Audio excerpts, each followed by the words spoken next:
ಶೀರೂರು ಗುಡ್ಡ ಕುಸಿತಕ್ಕೆ ಸಂಬಂಧಪಟ್ಟಂತೆ ಗಂಗಾವಳಿ ನದಿಯಲ್ಲಿ 3ನೇ ಕಾರ್ಯಾಚರಣೆಯ 13 ದಿನ ಪೂರ್ತಿಗೊಂಡು ಇಂದು ಕೆಲಸವನ್ನ ಸ್ಥಗಿತಗೊಳಿಸಿದ್ದಾರೆ. ಬಾರ್ಜ್ ಇಲ್ಲಿ ಬಂದಿರುವಂತಹ ಆ ಡ್ರೆಜ್ಜರ್ ಮಷೀನ್ ಇವತ್ತು ಮರಳಿ ಗೋವಾಕ್ಕೆ ತೆರಳಿದೆ. ಅದರ ನಂತರದಲ್ಲಿ ಕಾರ್ಬಾರಂಕೋಲ ಕ್ಷೇತ್ರದ ಶಾಸಕ ಸತೀಶ್ ರವರ ಒಂದು ವಿಶೇಷ ಕಾಳಜಿಯಲ್ಲಿ ಇಲ್ಲಿ ಗುಡ್ಡದ ಆ ಒಂದು ರಸ್ತೆಯ ಬದಿಯಲ್ಲಿ ಆ ಶವಗಳ ಅವಶೇಷಗಳು ಅಂದ್ರೆ ಜಗನ್ನಾಥ್ ಮತ್ತು ಲೋಕೇಶ್ ನಾಯಕರಿಗೆ ಸಂಬಂಧಪಟ್ಟಿರುವಂತಹ ಶವದ ಅವಶೇಷಗಳು ಇಲ್ಲಿ ಹುದುಗಿರಬಹುದು ಎನ್ನುವಂತ ವಿಚಾರವನ್ನ ಆ ಎರಡು ಕುಟುಂಬಗಳ ಸದಸ್ಯರುಗಳು ಜೊತೆಯಲ್ಲಿ ಸ್ಥಳೀಯರು ಹೇಳಿರೋದ್ರಿಂದ ಇಲ್ಲಿಯೂ ಸಹ ಕಾರ್ಯಾಚರಣೆಯನ್ನು ನಡೆಸಬೇಕು, ಮಣ್ಣನ್ನು ತೆರವುಗೊಳಿಸುವಂತಹ ಕಾರ್ಯವನ್ನು ಮಾಡಬೇಕೆನ್ನುವಂತಹ ವಿಚಾರದಲ್ಲಿ ಇಲ್ಲಿಯೂ ಅಂದ್ರೆ ಆ ರಸ್ತೆಯ ಲಕ್ಷ್ಮಣ್ ನಾಯಕನಿಗೆ ಸಂಬಂಧಪಟ್ಟಿರುವಂತಹ ಅಂಗಡಿಯ ಕೆಳಭಾಗದಲ್ಲಿ ಮಣ್ಣು ತೆರವು ಕಾರ್ಯಾಚರಣೆ ನಿನ್ನೆಯಿಂದ ಇವತ್ತಿನವರೆಗೆ ನಡೆಯಿತು. ಆದರೆ ಯಾವುದೇ ರೀತಿಯ ಅವಶೇಷಗಳು ಪತ್ತೆಯಾಗಿಲ್ಲ.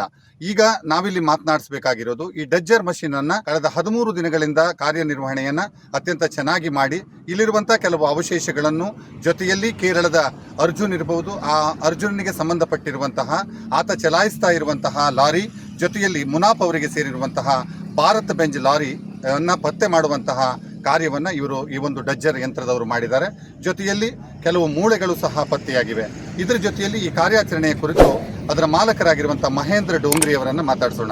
ಈ ಕಾರ್ಯಾಚರಣೆ ಬಗ್ಗೆ ತಾವೇನು ಹೇಳಿ? ಎಲ್ಲವನ್ನು ದಾಟಿ ಬಂದಾಗ ಕೆಲಸ ನಾವು ಸ್ಟಾರ್ಟ್ ಮಾಡಿದ್ದೇವೆ. ಚೆನ್ನಾಗಿ ಅನಿಸ್ತಾ ಇತ್ತು. ಫಸ್ಟ್ ಒಂದು 2 ದಿವಸ ನಮಗೆ ಹೆಚ್ಚಿನ ದೊಡ್ಡದು ಏನೋ ಅವಕಾಶ ಸಿಗಲಿಲ್ಲ.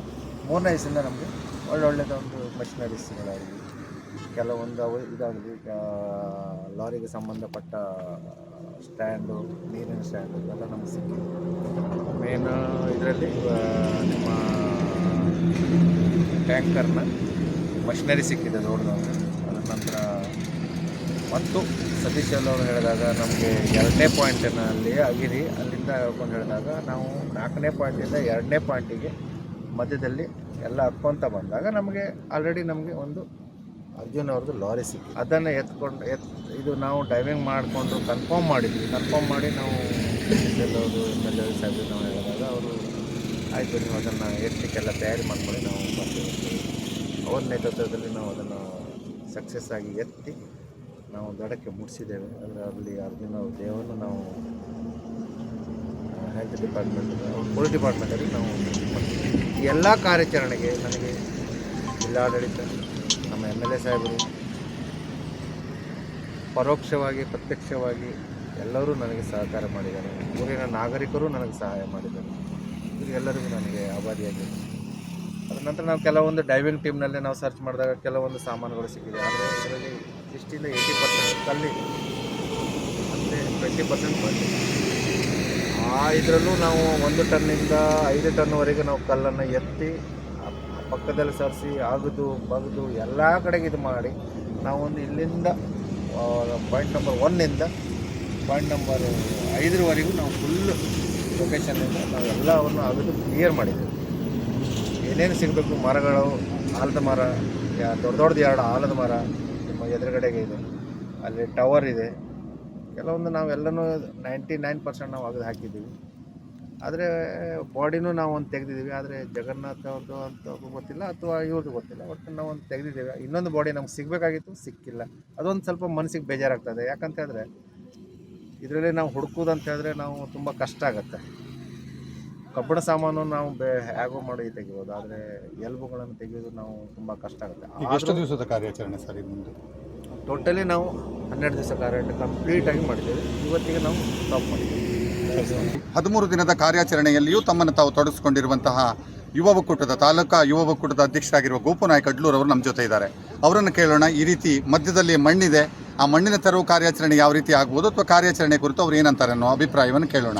ನನಗೆ ತಿಳಿದ ಪ್ರಕಾರವಾಗಿ ಈ ಒಂದು ಕಾರ್ಯದಲ್ಲಿ 2 ತಿಂಗಳ ಕಾಲ ಮಾನ್ಯ ಶಾಸಕರ ಜೊತೆಗೆ ನಾನು ಈ ಸ್ಥಳದಲ್ಲಿಯೇ ಬೀಡ್ಬಿಟ್ಟಿರುವಂಥದ್ದು ನೀವೇ ನೋಡಿದ್ದೀರಿ. ಆದರೆ ನೀವು ಕೇಳಿರುವಂತಹ ಪ್ರಶ್ನೆ ಏನು ಅಂತಂದರೆ ಅಲ್ಲಿ ಮಧ್ಯದಲ್ಲಿ ಮಣ್ಣಿದೆ, ಆ ಮಣ್ಣನ್ನು ತೆರವು ಮಾಡೋದು ಯಾವಾಗ ಅಂತ ಕೇಳ್ತಾ ಇರುವಂಥದ್ದು. ಶಾಸಕರ ಗಮನಕ್ಕೆ ಅದೇನಾದರೂ ಬಂತು ಅಂದರೆ ನಮ್ಮ ಈ ಭಾಗದ ಶಾಸಕರಾಗಿರುವಂಥ ಸತೀಶ್ ರವರು ಜನರಿಗಾಗಿ ಈ ಜನರಿಗೆ ಏನೇ ತೊಂದರೆ ಆಗದೇ ಇರೋ ಥರ ಒಂದು ರೀತಿಯಲ್ಲಿ ನಡ್ಕೊಂಡು ಬಂದಿದ್ದಾರೆ. ಅದನ್ನು ನಾನು ಹೇಳಬೇಕಾಗಿಲ್ಲ, ಅದು ನೀವೇ ನೋಡಿರುವಂಥದ್ದು. ಆ ರೀತಿಯಲ್ಲಿ ಜನರಿಗೆ ಏನಾದರೂ ತೊಂದರೆ ಆಗ್ತದೆ ಅಂತಂದರೆ ನಮ್ಮ ಶಾಸಕರು ಸುಮ್ಮನೆ ಕೂತ್ಕೊಳ್ಳುವಂಥ ಶಾಸಕರಲ್ಲ. ಜನರಿಗೆ ತೊಂದರೆ ಆಗಬಾರ್ದು ಅನ್ನುವಂಥ ಉದ್ದೇಶನೇ ನಮ್ಮ ಶಾಸಕರಲ್ಲಿದೆ. ಹಾಗಾಗಿ ಈಗ ತೆರವು ಕಾರ್ಯಾಚರಣೆಯಲ್ಲಿ ನೀವೇ ನೋಡಿದಿರಿ, ಕೇರಳದವರು ಬಂದರು, ಇಲ್ಲೇ ತೆಗಿಬೇಕು, ನಮ್ಮದು ಲಾರಿ ಇಲ್ಲೇ ಇದೆ, GPS ತೋರಿಸ್ತಾ ಇದೆ ಅಂತರು. ಆಗಲೂ ಕೂಡ ನಮ್ಮ ಶಾಸಕರು ಆಯಿತು ಇಲ್ಲೇ ತೆಗಿಯೋಣ ಅಂಥೇಳಿ ಜಿಲ್ಲಾಡಳಿತಕ್ಕೂ ಗಮನಕ್ಕೆ ತಂದು ಮಾನ್ಯ SP ಸಾಹೇಬರಿಗೂ ಕೂಡ ಹೇಳಿ ಈ ಕಡೆ ತೆರವು ಕಾರ್ಯಾಚರಣೆ ಆರಂಭಿಸಿದರು. ಅದರ ನಂತರ ಇಲ್ಲಿ ಮುಗಿದ ಮೇಲೆ ಇಲ್ಲಿದೆ ಅಂತಂದರು, ಆವಾಗಲೂ ಕೂಡ ನಮ್ಮ ಶಾಸಕರು ಹೇಳಿದ್ದಾರೆ. ಅದರ ನಂತರ ಜಿಲ್ಲಾಡಳಿತ ಮತ್ತು SP ಸಾಹೇಬರು ಮತ್ತು ನಮ್ಮ ಶಾಸಕರದ್ದು ಎಲ್ಲ ಒಂದು ಟೀಮ್ ಕೂಡಿ ಡ್ರೆಜರ್ ಮಷಿನನ್ನು ತರಬೇಕು ಅನ್ನುವಂಥ ವಿಚಾರವನ್ನು ಇಟ್ಕೊಂಡಂಥ ಸಂದರ್ಭದಲ್ಲಿ ಸಾಹೇಬರು ಹಠ ಹಿಡ್ಕೊಂಡು, ಯಾರು ನಮ್ಮ ಶಾಸಕರು ಹಠವನ್ನು ಬಿಡದೇನೆ ಡ್ರೆಜರ್ ಮಷಿನ್ ತಂದರೆ ಮಾತ್ರ ಇಲ್ಲಿ ಕಾರ್ಯಾಚರಣೆಗೆ ಸುಲಭ ಆಗ್ತದೆ ಅನ್ನುವಂಥ ಉದ್ದೇಶ ಇಟ್ಟುಕೊಂಡು ಜಿಲ್ಲಾಡಳಿತ 10 ದಿನಗಳ ಕಾಲ ಈ ಒಂದು ಡ್ರೆಜರ್ ಕಾರ್ಯಾಚರಣೆಗೆ ಅನುಮತಿಯನ್ನು ನೀಡಿತ್ತು.